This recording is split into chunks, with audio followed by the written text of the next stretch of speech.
الحمد لله نحمده ونستعينه ونستغفره ونؤمن به ونتوكل عليه ونعوذ بالله من شرور أنفسنا ومن سيئات أعمالنا من يهد الله فلا مضل له ومن يضلله فلا هادي له ونشهد أن لا إله إلا الله وحده لا شريك له ونشهد أن سيدنا وسندنا وحبيبنا ومولانا محمدا عبده ورسوله الذي أرسله بالحق بشيرا ونذيرا وداعيا إلى الله بإذنه وسراجا منيرا فقد قال الله تعالى في كلامه المجيد وفرقانه الحميد أعوذ بالله من الشيطان الرجيم بسم الله الرحمن الرحيم قل هل يستوي الذين يعلمون والذين لا يعلمون إنما يتذكر أولو الألباب صدق الله المولان العظيم وصدق رسوله النبي الكريم ونحن على ذلك من الشاهدين والشاكرين والحمد لله رب العالمين الحمد لله শিলকমর হাফেজিয়া নুরানি কওমি মাদ্রাসা কর্তৃক আয়োজিত আজকের এই প্রথম সাময়িক পরীক্ষা উত্তীর্ণ শিক্ষার্থীদের মাঝে পুরস্কার বিতরণী অভিভাবক সমাবেশ ও দোয়া মাহফিলের সম্মানিত সুযোগ্য শ্রদ্ধাভাজন সভাপতি, আজকের মাহফিলের সম্মানিত প্রধান অতিথি, উপস্থিত হয়েছেন আজকের মাহফিলের মেহমানবৃন্দ, উপস্থিত আছেন বিভিন্ন এলাকা থেকে বিভিন্ন জায়গা থেকে ছুটে আসা ধর্মপ্রাণ ইসলাম প্রিয় দিন প্রিয় মুসলমান ভাই এবং বোনেরা, সকলের প্রতি আমার আন্তরিক মোবারকবাদ এবং ভক্তিপূর্ণ সালাম। আসসালামু আলাইকুম ওয়া রাহমাতুল্লাহ। আমরা আলোচনার সূচনাতেই মহান আল্লাহ তাআলার দরবারে সকলেই কালিমাতুশ শুকর আদা করছি যে মহান আল্লাহ রাব্বুল আলামিন অত্যন্ত দয়া করে মেহেরবানি করে ফজল ও করম করে দুনিয়ার সকল ব্যস্ততাকে উপেক্ষা করে আজকের এই দ্বীনি মজলিসে মহতি মাহফিলে যে আল্লাহ পাক আমাকে আপনাকে আসা বসার সুযোগ করে দিয়েছেন, এজন্য সকলেই খুশি হয়ে পড়ছি আলহামদুলিল্লাহ। লক্ষ কোটি দরুদ ও সালাম বর্ষিত হোক সেই বিশ্ব নবীর প্রতি, যিনি ছিলেন বিশ্বমানবতার মুক্তির দূত, বিশ্বমানবতার মুক্তির দিশারি, যিনি ছিলেন ইমামুল মুরসালিন খাতামুন নবিয়্যিন রাহমাতাল লিল আলামিন, যিনি এই পৃথিবীতে আগমন করেছিলেন জাহিলিয়াতের যুগে, যেই নবীজির সুপারিশ ছাড়া কাল কিয়ামতের ময়দানে কোনো মানুষ জান্নাতে প্রবেশ করতে পারবে না, যেই নবীর উপরে একবার দরুদ শরীফ পড়লে আল্লাহ পাক ওই বান্দার উপরে 10টি রহমত নাজিল করেন। নবীজি হাদিসে বলছেন, মান সাল্লা আলাইহা ওয়াহিদাতান, যে ব্যক্তি আমি নবীর উপরে একবার দরুদ শরীফ পড়বে সাল্লাল্লাহু আলাইহি আশারা, ওই বান্দার উপর আল্লাহ 10টি রহমত নাজিল করবেন। শুধু এখানেই শেষ নয়, নবীজি বলছেন যখন কোনো বান্দা বান্দি আমি রসুলের রওজার পাশে দাঁড়িয়ে আসসালাতু ওয়াসসালামু আলাইকা ইয়া রাসূলুল্লাহ বলে আমি রসুলকে সালাম দেয়, ওই মুহূর্তে আমি রসুল ওই রওজা থেকে ওই বান্দা বান্দিদের সালামের জবাব দিয়ে দেই। এখানেই শেষ নয়, আমার রসুল বলছেন মান যারা কবরি ওয়াজাবাত লাহু শাফাতি, নবীজি বলছেন যে ব্যক্তি আমার কবর জিয়ারত করলো তার জন্য আমি নবীজির সুপারিশ ওয়াজিব হয়ে গেল। এই জন্য আসুন সেই নবীর শানে মোহাব্বতের সাথে সকলে জবান খুলে পড়ছি সাল্লাল্লাহু আলাইহি ওয়াসাল্লাম। সম্মানিত উপস্থিতি, এটি আলোচনার মঞ্চ নয়, খুব সংক্ষিপ্ত আমি কোরআন সুন্নাহ থেকে কিছু কথা আমি আপনাদেরকে বলতে চাই। এটি একটি দ্বীনি প্রতিষ্ঠান, এটি একটি মাদ্রাসা। বাংলাদেশে দুই ধরনের শিক্ষা চালু আছে, একটা হচ্ছে জাগতিক শিক্ষা আর একটা হচ্ছে পরকালীন শিক্ষা। জাগতিক শিক্ষা হলো বাংলা, অঙ্ক, ইংরেজি, কলেজ ইউনিভার্সিটিতে শিক্ষা দেওয়া হয়, ঠিক কিনা জোরে বলেন। আর আখিরাতের শিক্ষা পরকালীন শিক্ষা যেখানে প্রদান করা হয় সেটি হচ্ছে বাংলাদেশের দ্বীনি প্রতিষ্ঠান এই মাদ্রাসাগুলো থেকে। কথা বলেন ঠিক কিনা? এই মাদ্রাসায় গুরুত্ব কত বেশি! আল্লাহ রসুল সাল্লাল্লাহু আলাইহি ওয়াসাল্লাম হাদিসে পাকের মধ্যে বলেছেন, উগদু আলেমান, তোমরা আলেম হও। কি হও? আলেম হও। এটা রসুলের কথা। রসুল বলছে উগদু আলেমান, তোমরা আলেম হও, তোমরা ইলম অর্জন করো। অথচ দুঃখজনক হলেও সত্য, আমরা অনেকেই আলিম হতে পারি নাই। কথা বলেন না কেন? অনেকে আলিম হওয়ার চেষ্টাও করি না, অথচ রসুল হাদিসে বলছে উগদু আলেমান, তোমরা আলেম হও।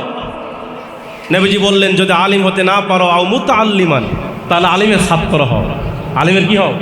আলিম হতে পারো নাই, মাদ্রাসায় পড়তে পারো নাই, আলিম হওয়ার সুযোগ হয় নাই, আও মুতাআল্লিমান, আলিমের ছাত্র হও। নবীজি বলছেন, যদি আলিমের ছাত্র হতে না পারো আও মুস্তামিআন, তৃতীয় নম্বর রসুল বলছেন আলিমের শ্রোতা হও। আলিমের কি হও? শ্রোতা হও। আলিমরা কি বলে এই কথাগুলো শোনো, আলিমদের কথাগুলো শ্রবণ করো। রসুল বলছেন, যদি আলিমের শ্রোতা হতে না পারো, নবীজি বলছেন চতুর্থ নম্বরে আও মুহিব্বান, তাহলে আলিমকে মহব্বত করো। আলিমকে কি করো? ওয়ালা তাকুনিল খামিস, পঞ্চম নম্বর হয় না, আলিমদের শত্রু হয় না, ফাতাহালিক, নবীজি বলছেন ধ্বংস হয়ে যাবে। কথা বলেন না কেন? আজকে আমার সমাজের ভিতরে, আমার বাংলাদেশের ভিতরে আজকে আমরা দেখেছি প্রায় 16 বছর 17 বছর ধরে এই আলিমরা বড়ই নির্যাতিত ছিল। কথা বলেন ঠিক কিনা? এই আলিমরা বেশি নির্যাতিত ছিল। আজকে আমার দেশে আলিমদের মর্যাদা কিছু মানুষের কারণে কমে গিয়েছে। এরা চিন্তা করে হুজুররা মাদ্রাসায় পড়ে এরা কি করবে? সর্বোচ্চ মসজিদ ইমামতি করবে, সর্বোচ্চ মিলাদ পড়াবে, সর্বোচ্চ মাদ্রাসায় শিক্ষকতা করবে। আমি বলি, রসুল বলে গেছেন আজ থেকে 1400 বছর আগে, খায়রুকুম মান তাআল্লামাল কুরআন ওয়া আল্লামা, তোমাদের মধ্যে সবচাইতে জ্ঞানী, সবচাইতে বুদ্ধিজীবী হলো ওই ব্যক্তি যে নিজে কোরআন শিক্ষা করে এবং অপরকে কোরআন শিক্ষা দেয়। অথচ আমরা বাংলাদেশে বুদ্ধিজীবীর তালিকা বের হয়, আমরা পেপার পত্রিকা খুলে দেখি বুদ্ধিজীবীর একটা তালিকা তৈরি হয়েছে, বুদ্ধিজীবীর লিস্ট আমরা দেখি, কিন্তু ওই বুদ্ধিজীবীর তালিকায় কোনো আলিমের নাম আমাদের চোখে পড়ে না। কথা বলেন না? কাদের নাম বুদ্ধিজীবীর তালিকায়? দেখবেন যাদের মাথায় চুল নেই। কথা বলেন না কেন?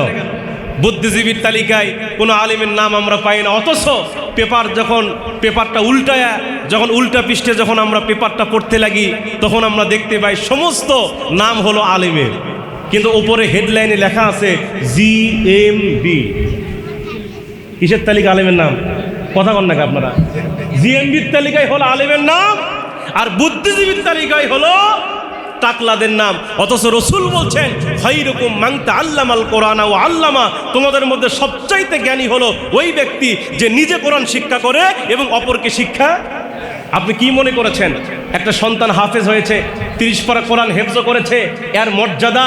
আমি বলতে চাই, আপনি গোটা পৃথিবীর সম্পদের মালিক হতে পারেন, আপনি গোটা পৃথিবীর মালিক হতে পারেন, গোটা পৃথিবীর রাজত্বের মালিক আপনি হতে পারেন, কিন্তু যে হাফেজে কোরআন 30 পারা কোরআন হেফজ করেছে, 30 পারা কোরআন সিনাই ধারণ করেছে, ওই হাফেজে কোরআনের পশমের সমতুল্য আপনার যোগ্যতা নাই। কথা ঠিক কিনা? কারণ নবীজি নিজেই বলেছেন, মান করওয়াল কোরআনা, যে ব্যক্তি কোরআন পড়লো ফাস্তাজহারুহু, এবং এটা হেফজ করলো। কি করলো? শুধু কোরআন পড়ে নাই, তা মুখস্থ করেছে, এই কোরআনটা হেফজ করেছে। ফাহাল্লা হালালাহু, সে হালালকে হালাল মনে করলো, ও হাররামা হারামাহু, হারামকে হারাম মনে করলো। রসুল বলছেন আদখালাহুল্লাহুল জান্নাহ, এই হাফেজকে আল্লাহ পাক বিনা হিসাবে জান্নাতের মধ্যে প্রবেশ করাবে।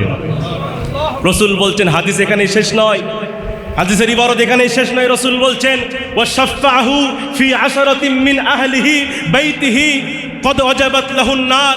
নবীজি বলছেন, এই হাফেজে কোরআন সেদিন একাই জান্নাতে যাবে না, আল্লাহ পাক তাকে বলবেন, ও হাফেজে কোরআন, তুমি দুনিয়াতে হেফজ করেছো, দুনিয়াতে কোরআন শেখার জন্য সেই 3টার সময় তুমি উঠে তুমি গুনগুন করে কোরআন তেলাওয়াত করেছো, কষ্ট করে কোরআন হেফজ করেছো, ও হাফেজে কোরআন, আজকে আমি তোমাকে অনুমতি দিলাম, তোমার নিকটতম 10 জন যারা জাহান্নামে চলে গেছে, এরকম নিকটতম 10 জন জাহান্নামীকে সুপারিশ করে জান্নাতের মধ্যে নিয়ে যাও। সেদিন এই অনুমতি আল্লাহ হাফেজে কোরআনকে দিবে। এখানেই শেষ নয়, রসুল বলছেন কিয়ামতের ময়দানে ওই হাফেজের পিতামাতাকে আল্লাহ পাক ডাকবেন, এবং আল্লাহ রাব্বুল আলামিন ওই হাফেজের পিতামাতার মাথার মধ্যে আল্লাহ পাক নূরের মুকুট পরায় দিবেন। সুবহানাল্লাহ। এজন্য আসুন না, একটা সন্তানকে হাফেজ বানান, একটা মেয়েকে হাফেজা বানান। একটা ছেলেকে হাফেজ বানান, আপনি মরে যাবেন, আপনার জানাজার নামাজ ইমামতি করবে আপনার সন্তান। আপনি মরে যাবেন, আপনার কবরের পাশে দাঁড়িয়ে রব্বির হামহুমা কামা রব্বায়ানি সগীরা বলে চোখের পানি ফেলে ওই সন্তান কাঁদবে। রাসূল বলছেন ওই চোখের পানি ওই নাকের ডগার আসার পূর্বেই ওই পিতামাতার জীবনের গুনাহগুলোকে আল্লাহ পাক মাফ করে দিবেন। কি জীবন গঠন করলেন আপনি? আপনি কেমন ভাবে আপনি গর্বিত পিতা হবেন? একটা সন্তানকে হাফেজ বানান, একটা সন্তানকে আলিম বানান, সে কোরআন পড়বে, সে হেফজ করবে, সে আলিম হবে। আপনি মরে যাবেন, রাসূল বলছেন মানুষ যখন মরে যায় তার সমস্ত আমল বন্ধ হয়ে যায়। আমল কি হয়ে যায়? মানুষ মারা যাওয়ার পর আমল বন্ধ হয়ে যায়, সমস্ত আমল লেখা বন্ধ হয়। কিন্তু রাসূল বলছেন তিনটা আমল কিয়ামত পর্যন্ত জারি থাকে। কয়টা আমল ভাই? তিনটা আমল কিয়ামত পর্যন্ত জারি থাকে। নবীজি বলছেন তার এক নাম্বার হচ্ছে ওয়ালাদুন সালেহ। যদি ওই বান্দা বান্দি দুনিয়াতে একটা নেককার সন্তান রেখে যেতে পারে, ওই সন্তানের যত আমল করবে সমস্ত আমলের সওয়াবগুলো আল্লাহ পাক ওই পিতামাতার কবরের মধ্যে পৌঁছায় দিবেন।